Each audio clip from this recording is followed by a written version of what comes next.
Hi friends, ഇന്ന് ഞാൻ നിങ്ങൾക്ക് സ്പെഷ്യലായിട്ടൊരു ചമ്മന്തിയായിട്ടാണ് കേട്ടോ വരുന്നത്. നമ്മുടെ നാവിലൂടെ അലിഞ്ഞിറങ്ങി നമ്മുടെ വയറിനുള്ളിലെത്തിയാൽ അത് നമ്മുടെ മനസ്സിൽ തട്ടും. വീണ്ടും വീണ്ടും നമുക്കിതൊന്ന് ഉണ്ടാക്കി കഴിക്കാൻ തോന്നും. ആ ലെവലിൽ ഒരു പറച്ചോറ് നമുക്ക് വേണമെങ്കിൽ കഴിക്കാം.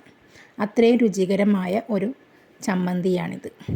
അമ്മിക്കല്ലിലാണ് ഞാനിത് അരച്ചെടുക്കുന്നതിനായി അരമുറി തേങ്ങ ചിരവിയതും ഒരു ചെറിയ മാങ്ങ ഇഞ്ചി കഷ്ണവും ഒരു 5 കടലാസ് മുളകും ഒരു 6 ചുവന്നുള്ളിയും 1 ടേബിൾ സ്പൂൺ ഉപ്പും കൂടി ചേർത്ത് നമുക്കിതൊന്ന് അമ്മിക്കല്ലിൽ വെച്ച് അരച്ചെടുക്കാം.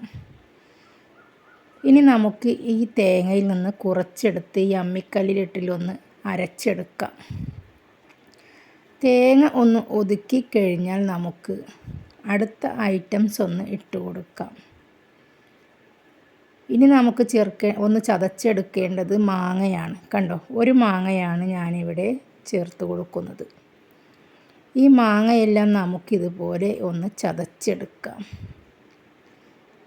മാങ്ങ കൂടി നമുക്കൊന്ന് ചതച്ചെടുത്ത് കഴിഞ്ഞാൽ പിന്നെ നമുക്ക് ചതച്ചെടുക്കേണ്ടത് മാങ്ങ ഇഞ്ചിയാണ്. മാങ്ങ ഇഞ്ചി ഇത്രയും നീളമുള്ള ഒരു കഷ്ണമാണ് ഞാനിവിടെ കഴുകി ക്ലീൻ ചെയ്തെടുത്തിരിക്കുന്നത്. അതുകൂടി നമുക്ക് അമ്മിക്കല്ലിൽ വെച്ചൊന്ന് അരച്ചെടുക്കാം. ഇങ്ങനെ ചതച്ചെടുത്തതിന് ശേഷം നമുക്ക് വീണ്ടും ചതക്കാനുള്ളത് എന്താണെന്ന് നമുക്കൊന്ന് നോക്കാം. ഇനി നമുക്ക് ചതക്കാനുള്ളത് ചുവന്നുള്ളിയാണ്. ഈ അമ്മിക്കല്ലിലേക്ക് ചുവന്നുള്ളി വെക്കുമ്പോൾ തന്നെ നമ്മൾ ചതക്കാൻ തുടങ്ങുമ്പോൾ ഇത് ചാടിപ്പോയതൊന്ന് കണ്ടോ, അതങ്ങനെ പോവട്ടെ. ബാക്കിയുള്ളത് നമുക്കിതുപോലെ ശ്രദ്ധിച്ചൊന്ന് ചതച്ചെടുക്കാം. അങ്ങനെ നമ്മുടെ ചുവന്നുള്ളിയും ചതച്ച് കഴിഞ്ഞാൽ ഒരു 5 കടലാസ് മുളക്, കുറച്ച് തടിയൊക്കെ ഉണ്ട് കേട്ടോ, ഇവനെയും നമുക്കൊന്ന് ചതച്ചെടുക്കാം.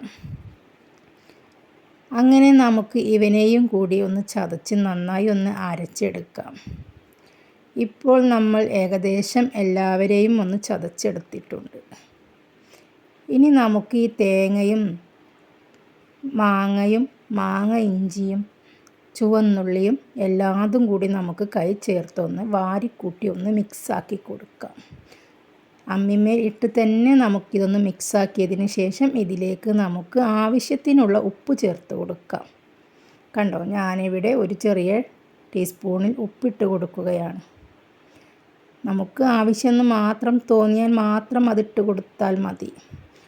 കൂടുതലൊന്നും ഇതിൽ ചേർക്കേണ്ട ആവശ്യമില്ല. നമുക്കിതിങ്ങനെ കൂട്ടി ഒന്ന് മിക്സാക്കിയതിന് ശേഷം നമുക്കൊന്ന് വേണമെങ്കിൽ ഉപ്പുണ്ടോ എന്നൊന്ന് നോക്കാം. ഇനി നമുക്കിതെല്ലാം കൂടി ഒന്ന് വളരെ കട്ടി കുറഞ്ഞ് ഒന്ന് നൈസായിട്ടൊന്ന് അരച്ചെടുക്കാം. കണ്ടോ, ഇതുപോലെ ഒന്ന് അരച്ചെടുത്ത് വാരിക്കൂട്ടിയതിന് ശേഷം നമുക്കൊരു സെർവിങ് പ്ലേറ്റിലേക്ക് മാറ്റി കൊടുക്കാം. അങ്ങനെ ഞാനിവിടെ ഇതാ ചമ്മന്തി റെഡിയാക്കി. ഇനി ഞാൻ ഊണ് കഴിക്കാൻ പോവുകയാണ്. കണ്ടോ, ഞാൻ ഊണ് കഴിക്കുന്നത് കണ്ടോ, ചമ്മന്തിയാണ് ഞാൻ ഈ കോരിയിടുന്നത് കേട്ടോ. കറിയെല്ലാം ഉണ്ട്, അച്ചാറുണ്ട്, പലതരത്തിലുള്ള അച്ചാറുണ്ട്. പക്ഷേ കഴിക്കാൻ ഇഷ്ടം തോന്നുന്നത് ചമ്മന്തി കൂട്ടിയിട്ടാണ്. ചമ്മന്തി കൂട്ടി ഞാൻ ചോറ് വാരി കഴിക്കുകയാണ്. എനിക്കിതൊരുപാട് ഇഷ്ടപ്പെട്ടു. വളരെ രുചിയുള്ള ഒരു ചമ്മന്തി. നിങ്ങൾക്കും തീർച്ചയായും ഇതും ഇഷ്ടപ്പെടും. നിങ്ങളിതൊന്ന് ഉണ്ടാക്കി നോക്കൂ. നിങ്ങളുടെ ഫീഡ്ബാക്ക് എന്നെ അറിയിക്കാൻ മറക്കല്ലേ.